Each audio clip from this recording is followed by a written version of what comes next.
אני לא חושבת, אני חושבת בערך כמו נפתלי במובן הזה שפתרון בעיניי זה או מילה מפחידה ממלחמת העולם השנייה, או שזה מילה ילדותית שאנחנו אומרים אנחנו לא רוצים יותר בעיות, אנחנו רוצים לפתור את הכל ורוצים לפתור את הכל עכשיו, ואם אנחנו לא יכולים לפתור את הכל עכשיו אז אנחנו הולכים להתנהג בערך כמו הילד שלי בן 3 שכשהוא לא מקבל את מה שהוא רוצה אז הוא משתולל. בסך הכל אנחנו יודעים, אנחנו חווינו על בשרנו את העובדה, והנה שכחתי לעבור לאנגלית. We have gone through a situation over the past 19 years now of trying something called the two-state solution. Two-state solution has failed. We have tried it once through negotiations. Israelis have made the most good faith effort anybody possibly could make. The negotiations failed. Then we tried to have a two-state solution unilaterally by leaving Gaza. It too has failed. And under international law, our good faith efforts, by making such good faith efforts and over such a long period and after constant proofs of the bad faith of our negotiating partners on the Palestinian side, we have fulfilled our international obligation to attempt to reach an agreed reconciliation with the Palestinians. It hasn't worked. The Palestinians are unwilling to make peace with Israel because I think that what we've seen and what their own statements of their leaders have shown is that they're not interested in a Palestinian state. Their most important desire, their cardinal desire, is to destroy the Jewish state. And we're just not, we oughtn't let that happen. I certainly don't think that we should let it happen. So I think that the only thing that we can do now, after everything that's happened over the past generation, is accept the fact that Judea and Samaria belongs to Israel. It is ours by right, by international law. It is part of the area that was mandated to Jewish sovereignty in the 1922 League of Nations mandate for Palestine.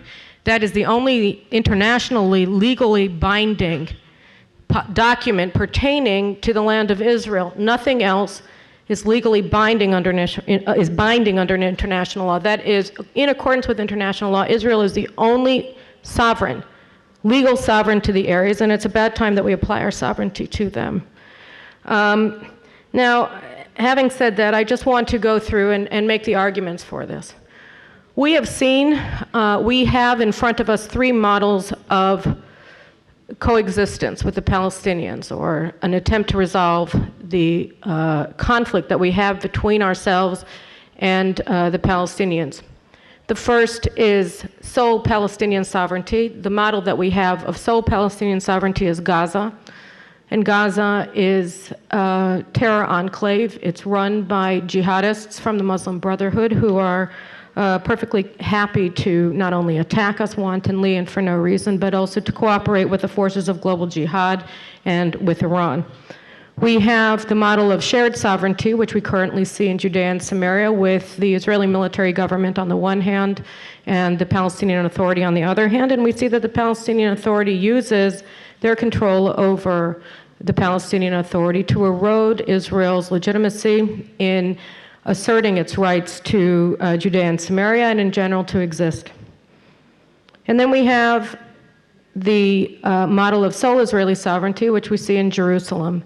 And I think that from a security perspective, from a national perspective, and from an international perspective, and from a local perspective, the people who live in this city, there is no argument from anybody that the model of sole Israeli sovereignty guarantees the individual rights of citizens and residents of this city to a far greater extent than either the shared model in Judea and Samaria or the sole Palestinian sovereignty model that we have in Gaza.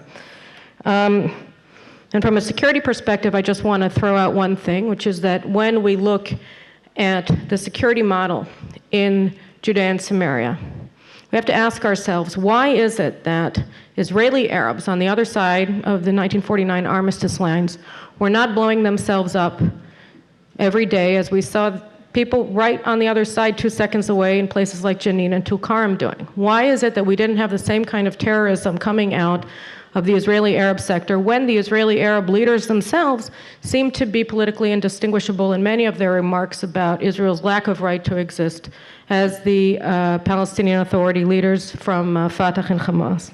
And I think the argument is clear. The reason is clear. It's because Israel has sovereignty in the Galilee and in the Negev, and we're capable of guaranteeing the security of our citizens because we're there, because we apply our sovereignty and enforce our laws.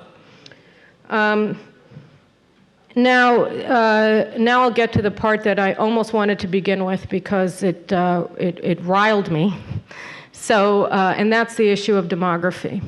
Because obviously every time that somebody has said since 1997 that Israel should apply our sovereignty to Judea and Samaria, people say, well, how can you do it? What are you going to do with the Arabs who live there? What are you going to give them?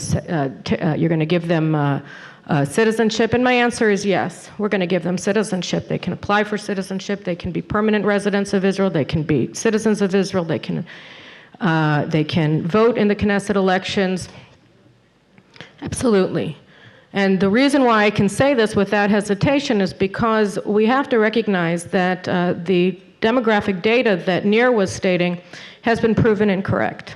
It has been proven incorrect in 2004 already. The basis of the data that he was issuing was a 1997 Palestinian Authority census by the Palestinian Central Bureau of Statistics that inflated by over 1 million the number of Arabs living west of the Jordan River, particularly inflated by over 1 million the number of Palestinian Arabs in Judea and Samaria and the West Bank of the Jordan River.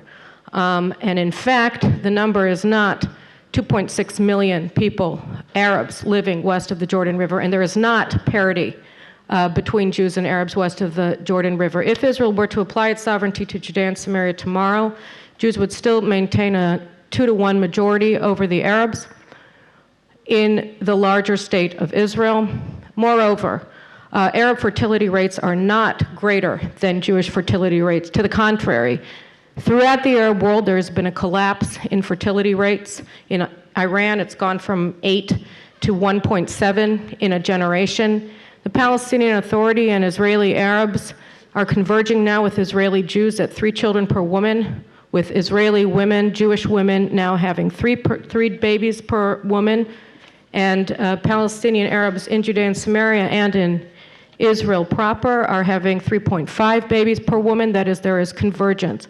We see today that in the West, throughout Europe and in the United States, due in part to Israel's economic attractiveness with our constant growth rates of nearly 5% at a time of global recession, as well as the rise of anti-Semitism in Europe and attacks, violent and otherwise, on Jewish communities there, that the potential for massive aliyah is there and waiting to happen, so that both from the perspective of our general immigration potential, and by the way, the Palestinians have had, except for 1994, net emigration every year, contrary to what they said and projected. From a demographic perspective, the future belongs to the Jews. We are growing and the Arabs are not, and certainly not at the same rate. Our fertility rates, by the way, increased by 56% for the past decade, Jewish women. And the Arab fertility rate, or the Arab total population increase, natural population increase, was 11%. So the numbers speak for themselves. And I think it's very important to recognize that we have been basing our discussion on Israel's options on false data demographically. And it's about time that we internalize that fact and start basing our discussion on actual demographic data, because both from the perspective of fertility and the convergence of fertility, Israel is the only Western democracy where we have above replacement rate fertility, and we are an outlier on the international field relative to everybody. The United States is the only other Western democracy that has above replacement rate, and they're only at 2.1 children per woman. We have to recognize this is a massive advantage, and we have to use it. Now, you know, the last advantage, I think, of applying Israeli citizenship without Israeli sovereignty without fear in Judea and Samaria and offering citizenship to the Palestinians who live there is that we're finally going to be able to explain ourselves to ourselves and to the world. You know, for the past generation, when we have heard the Palestinians assert that the West Bank of the Jordan, and in fact the entire land of Israel, belongs to them, and the Israeli response has been, we want peace. And every time that I think about this situation, I recall the final scene from one of my favorite movies, because it's cheesy and it's a chick flick probably, but it's got some good political drama in it as well, which is Michael Douglas's An American President that came out in the 1990s. And it's the kind of movie that a lady like me would probably watch something like 50 times, which I did. And so there's, at the final scene of that movie, Michael Douglas is talking about his rival. He gets up, he gives this great press conference, and he speaks of his Republican rival, and he says, he wants to sell you fear, he wants to sell you this, da-da-da. Your 15 minutes are up. I am the President of the United States. That is, listen to me, I know what I'm talking about. And the thing is, all of this trying to make us frightened into thinking that we shouldn't assert our rights, because if we do, reality will take over and it's not on our side, is wrong. This is our land.